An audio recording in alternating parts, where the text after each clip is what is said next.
नमस्कार दोस्तों, आपका एक बार फिर से मेरे चैनल गुरुजी साधना केंद्र पर हार्दिक स्वागत है। तो हर बार की तरह इस बार भी मेरे एक सब्सक्राइबर ने मुझसे कमेंट में ये सवाल पूछा है कि गुरु भाई आप ये बताओ कि साधना करने के लिए हमें कोई योग्य गुरु ना मिले तो हम किसको गुरु बनाएं? भगवान शिव को गुरु बनाएं या भगवान कृष्ण को गुरु बनाएं?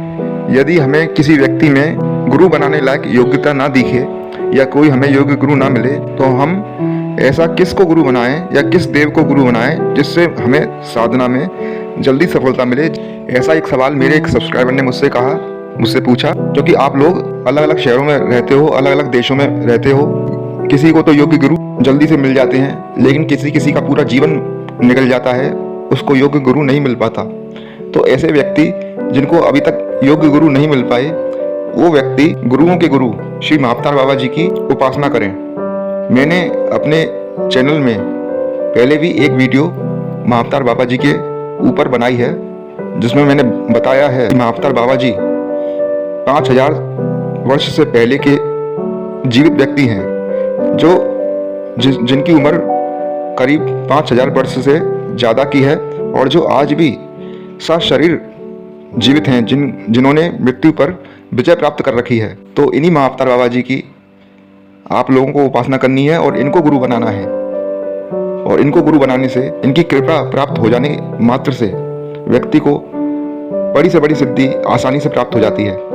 तो मित्रों, आगे जानकारी देने से पहले हर बार की तरह मैं आप लोगों से रिक्वेस्ट करूंगा कि वीडियो को पूरा देखें, बीच में बिल्कुल भी स्किप ना करें, क्योंकि बहुत से लोग साधना करना चाहते हैं और अपने जीवन को उत्तम बनाना चाहते हैं। तो ये उन लोगों के लिए ये वीडियो बहुत ही महत्वपूर्ण है, क्योंकि इस वीडियो में उन लोगों के सवालों के जवाब छिपे हैं जो उनको सत्य से रूबरू कराएंगे और उनकी आंखें खोल कर रख देंगे। तो कृपया वीडियो को पूरा देखिएगा। महाअवतार बाबा जी के मैंने जो अपने चैनल पर पहले वीडियो डाली थी, उसमें मैंने महाअवतार बाबा जी का मंत्र दे रखा है। तो उस मंत्र को जो भी व्यक्ति 1.25 लाख मंत्र जाप से सिद्ध करता है, तो वो मंत्र 1.25 लाख मंत्र जाप पर फटाफट सिद्ध हो जाता है। और महाअवतार बाबा जी की, या आप गुरु भगवान भी कह सकते हैं इनको, तो गुरु भगवान जी की कृपा उस व्यक्ति पर बरसने लगती है। और उसके बाद वो जो भी साधना करता है, अप्सरा, योगिनी, यक्षिणी, सुंदरी की, तो अगर किसी साधारण व्यक्ति को एक साधना में 6 महीने या 1 साल लगता है, तो महाअवतार बाबा जी की जिसने सिद्धि कर रखी है, जिसने उपासना कर रखी है, जिसने 1.25 लाख मंत्र जाप कर रखे हैं, उस व्यक्ति को वो साधना मात्र 15 दिनों में ही सिद्ध हो जाती है। और महाअवतार बाबा जी की कृपा से अप्सरा, योगिनी, यक्षिणी शरीर उस व्यक्ति के सामने आकर उसको वरदान देती हैं। और ये बिल्कुल सत्य बात है। मेरे बहुत से गुरु भाइयों ने महाअवतार बाबा जी को गुरु बनाकर बहुत सी सिद्धियां हासिल की है। अप्सरा, योगिनी, यक्षिणी, सुंदरी के साक्षात दर्शन भी किए हैं। तो भाइयों, ये महाअवतार बाबा जी जो हैं, ये कोई साधारण संत नहीं है, ये साक्षात ब्रह्म है। ब्रह्म माने साक्षात श्री कृष्ण के अवतार हैं। ये द्वापर युग में पृथ्वी पर योग की शिक्षा का प्रचार भगवान श्री कृष्ण ने ही किया था, और योग के माध्यम से उन्होंने बड़ी से बड़ी सिद्धियां हासिल की, बड़ी से बड़ी तपस्या की थी और बड़ी से बड़ी शक्तियां उन्होंने प्राप्त की। और अपने शिष्य अर्जुन को भी उसी योग के माध्यम से उन्होंने बड़ी से बड़ी सिद्धियां हासिल कर पाई, बड़ी से बड़ी तपस्या करके उसको महाभारत जैसे युद्ध में जीत दिलवाई। तो अर्जुन की जो महाभारत में जीत हुई, वो भगवान श्री कृष्ण के द्वारा कराए हुए योग विद्या के माध्यम से उसको जीत हासिल हुई, क्योंकि योग विद्या के माध्यम से अर्जुन ने बड़ी से बड़ी सिद्धियां की और भगवान शंकर की भी तपस्या की। और पशुपतास्त्र नामक अस्त्र उन्होंने भगवान शिव से प्राप्त किया। भगवान शिव की तपस्या करके भगवान श्री कृष्ण के कहने पर, जिसके बाद अर्जुन ने पाशुपतास्त्र अस्त्र से महाभारत में विजय प्राप्त की। तो साक्षात भगवान श्री कृष्ण के अवतार हैं, या आप कह सकते हैं कि साक्षात भगवान श्री कृष्ण ही हैं महाअवतार बाबा जी जो हैं। क्योंकि इसका एक सबूत मैं आपको देता हूँ, इसका एक प्रमाण मैं आपको बताता हूँ कि देखिए, ये मृत्यु लोक है। यहाँ बड़े से बड़े तपस्वी हिमालय पर्वत में छिपे हुए हैं, तपस्या कर रहे हैं। वीरान जंगलों में कुटिया बनाकर रह रहे हैं, तपस्या कर रहे हैं, जिनकी उम्र आप यकीन नहीं मानेंगे 250 वर्ष है, 300 वर्ष जिनकी उम्र है, और जो शरीर में भी हष्टपुष्ट है, तो वो उनकी उम्र 300, 350, 400, 500 वर्ष तक के भी आपको ऋषि मुनि वर्तमान में देखने को मिल जाएंगे, जिनकी उम्र 500 वर्ष से ज़्यादा है। तो उनकी उम्र का राज क्या है? उनकी उम्र का यही राज है कि उन्होंने योग विद्या के माध्यम से मृत्यु पर विजय प्राप्त कर रखी है। एक आपने उत्तर प्रदेश के संत देवराहा बाबा का नाम सुना होगा, जिनको देवरिया बाबा भी कहते थे। उनकी उम्र 500 वर्ष से ज़्यादा थी। जब उन्होंने शरीर छोड़ा तो अपनी इच्छा से उन्होंने शरीर छोड़ा। तो हमारे भारत जैसे महान देश में बड़े बड़े ऋषि मुनि हैं जिनकी उम्र वर्तमान समय में भी 500 वर्ष से ज़्यादा है, और इनकी इस उम्र का राज जो है वो क्रिया योग है। क्रिया योग के माध्यम से, ध्यान योग के माध्यम से, योग के माध्यम से उन्होंने अपनी मृत्यु को मात दे रखी है। लेकिन सत्य ये है कि ये मृत्यु लोग है, एक न एक दिन व्यक्ति को अपने इस शरीर को छोड़कर जाना पड़ता है, इस दुनिया को छोड़कर जाना पड़ता है। तो बड़े से बड़े महान तपस्वी हमारे भारत जैसे महान देश में छिपे हुए हैं, लेकिन चाहे वो 300 वर्ष के हों, चाहे वो 400 वर्ष के हों, चाहे 500 वर्ष के हों, उनको भी अपना शरीर छोड़कर एक दिन जाना पड़ेगा। जैसा कि मैंने आपसे कहा कि महाअवतार बाबा जी भगवान श्री कृष्ण के साक्षात अवतार हैं, तो ये बात यहाँ पर आती है कि मृत्यु लोक में कोई भी व्यक्ति जीवित नहीं रहता। चाहे वो 500 वर्ष का हो, तो एक न एक दिन उसको भी शरीर छोड़कर जाना पड़ता है, दुनिया छोड़कर जाना पड़ता है। लेकिन महाअवतार बाबा जी 5000 वर्ष से भी पुराने जमाने के हैं, जो वर्तमान समय में भी अपने शरीर सहित जीवित हैं। तो इस कलयुग में और इस मृत्यु लोक में 5000 वर्ष से अधिक जीवित कौन रह सकता है? वही रह सकता है जो साक्षात ब्रह्म है, जो साक्षात ब्रह्म का अवतार है। तो ये इस बात का सबूत है कि महाअवतार बाबा जी साक्षात भगवान श्री कृष्ण के ही अवतार हैं, जो अभी तक मृत्यु उनको छू नहीं पाई है, और जब तक वो रहेंगे पृथ्वी पर मृत्यु उनको कभी नहीं छू सकती। वो अमर हैं, क्योंकि वो साक्षात श्री कृष्ण ही हैं, साक्षात ब्रह्म हैं। क्योंकि आप भगवान राम को देख लीजिए,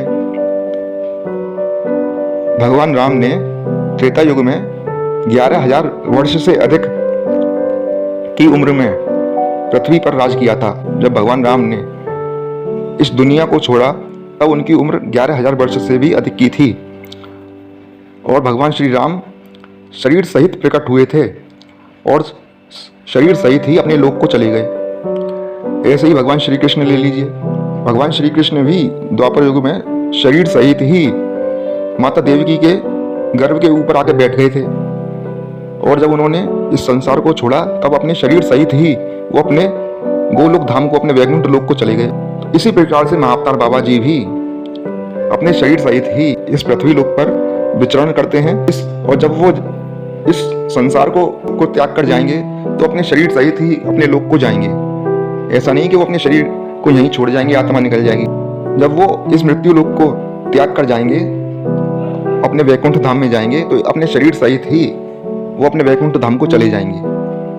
तो ये सबसे बड़ा प्रमाण है कि महाअवतार बाबा जी साक्षात भगवान श्री हरि का, श्री कृष्ण का अवतार हैं, और ये इतने दयालु हैं कि जिस पर ये मेहरबान हो गए। तो अप्सरा, योगिनी, यक्षिणी तो बहुत छोटी चीज है, व्यक्ति को भगवान शिव के, भगवान विष्णु के, परब्रह्म के दर्शन होने लग जाती हैं साक्षात। और इनका जो शरीर है वो एकदम दिव्य है, इनके शरीर में से दिव्य प्रकाश निकलता रहता है। इनकी जो बाल हैं लंबे लंबे, इनके बाल जो हैं वो ब्राउन कलर के हैं, यानी कि कत्थई कलर के, और कमर से भी लंबे बाल हैं इनके, नीचे कमर से भी नीचे तक के बाल हैं, जिन इनके बालों में से भी प्रकाश सा निकलता रहता है, चमक सी निकलती रहती है। और देखने में ये ऐसे लगते हैं जैसे कोई 15-16 वर्ष का बालक हो, कोई 15-16 वर्ष का युवा हो। देखने में ये 15-16 वर्ष के युवा जैसे ही लगते हैं। तो जो भी व्यक्ति गुरु बनाना चाहता है तो श्री महाअवतार बाबा जी को गुरु बनाए, बड़ी से बड़ी सिद्धि हासिल करे, मृत्यु पर भी विजय प्राप्त कर सकता है वो व्यक्ति। मृत्यु पर विजय प्राप्त करने का मतलब यह है कि 400-500 वर्ष की उम्र तक वो इस पृथ्वी पर जीवित रह सकता है। तो कोई भी व्यक्ति महाअवतार बाबा जी को गुरु बना सकता है। अप्सरा, योगिनी, यक्षिणी की साधना करने से पहले महाअवतार बाबा जी की कम से कम 2.5 लाख मंत्र का जाप करें। वैसे तो महाअवतार बाबा जी की कृपा 1.25 लाख मंत्र जाप पर ही बरसने लगती है, लेकिन आपको कम से कम 2.5 लाख मंत्र जाप करने हैं। और 2.5 लाख जब आपके मंत्र जाप हो जाए महाअवतार बाबा जी के, तो उसके बाद आपको जीवन भर 5 माला या 10 माला महाअवतार बाबा जी के मंत्र की करती रहनी है, ताकि इनकी कृपा आपके ऊपर जीवन भर बनी रहे और आपको बड़ी से बड़ी शक्तियाँ, बड़ी से बड़ी सिद्धियाँ प्राप्त हो सके। इनकी उपासना में आपको एक तुलसी की माला चाहिए। जैसे भगवान श्री कृष्ण की उपासना में तुलसी की माला चाहिए होती है, ऐसे ही इनकी उपासना में आपको तुलसी की माला चाहिए 108 दाने वाली। और मैं आपको इनका मंत्र बता देता हूँ। एक मैंने अपनी पहली वीडियो में आपको इनका मंत्र बताया था, जो इस प्रकार था: ओम परब्रह्म परमात्मने श्री महाअवतार बाबाय नमः। मंत्र आपको स्क्रीन पर देखने को मिल जाएगा। एक बार फिर से मैं बोलता हूँ: ओम परब्रह्म परमात्मने श्री महाअवतार बाबाय नमः। और दूसरा मंत्र है इनका, जो कि बहुत छोटा सा है, ये आप ये भी मंत्र कर सकते हैं। ये इस प्रकार है: ओम क्रिया बाबाय नमः। बस इतना सा ही मंत्र है। एक बार फिर से बोलता हूँ: ओम क्रिया बाबाय नमः। ये इनके 2 मंत्र हैं। वैसे तो रक्षा कवच मंत्र भी हैं इनके, लेकिन ये दोनों मंत्र रक्षा कवच का ही काम करते हैं। व्यक्ति के चारों ओर एक पीला प्रकाश सा बन जाता है, जो रक्षा कवच का ही काम करता है। तो इनके मंत्र इनके साधक के लिए रक्षा कवच का ही काम करते हैं और व्यक्ति पर हर प्रकार से धन, धान्य, अन्न और सांसारिक सुख की किसी भी प्रकार की कोई कमी नहीं रहती। आप इनकी उपासना शाम को भी कर सकते हैं, रात को 10 बजे के बाद भी कर सकते हैं, और सुबह आप 5 बजे से भी इनकी उपासना कर सकते हैं। एक इंटरनेट से इनका फोटो डाउनलोड करके निकाल लें, वो तस्वीर में लगा लें, और एक चौकी पर सफ़ेद वस्त्र बिछाकर या पीला वस्त्र बिछाकर इनकी तस्वीर को स्थापित कर दें, फोटो को स्थापित कर दें, और एक घी का दीपक इनके आगे जोड़ें, और बस घी का दीपक जोड़कर आप मंत्र जाप शुरू कर दें। बस इतना ही करना है आपको। ये आप मंत्र जाप सुबह शाम भी कर सकते हैं। एक आप समय चुन लें, आपको रात को करना है, शाम को करना है या सुबह करना है, या आप तीनों टाइम ही कर सकते हैं। ये आपके ऊपर निर्भर करता है। और इसी के साथ मैं आपको बता दूं कि हमारे फेसबुक पेज भी है, गुरुजी साधना केंद्र, और इंस्टाग्राम पेज भी है। वहाँ पर भी आपको तरह तरह के वीडियो, तरह तरह की रील्स देखने को मिल जाएंगी। साधना से संबंधित तरह तरह के उपाय देखने को भी मिल जाएंगे। तो आप हमारे फेसबुक पेज और इंस्टाग्राम के पेज के भी लिंक पर क्लिक करें। इनके लिंक भी आपको डिस्क्रिप्शन में मिल जाएंगे, और हमारे इंस्टाग्राम पेज और फेसबुक पेज को भी लाइक कीजिए। तो मित्रों, आपको ये मेरी जानकारी कैसी लगी कमेंट में ज़रूर बताना, और अब मुझे आज्ञा दीजिए। अगली बार मैं फिर एक अच्छी सी उपासना लेकर हाजिर होऊंगा। तब तक के लिए जय श्री कृष्ण, जय गुरुदेव।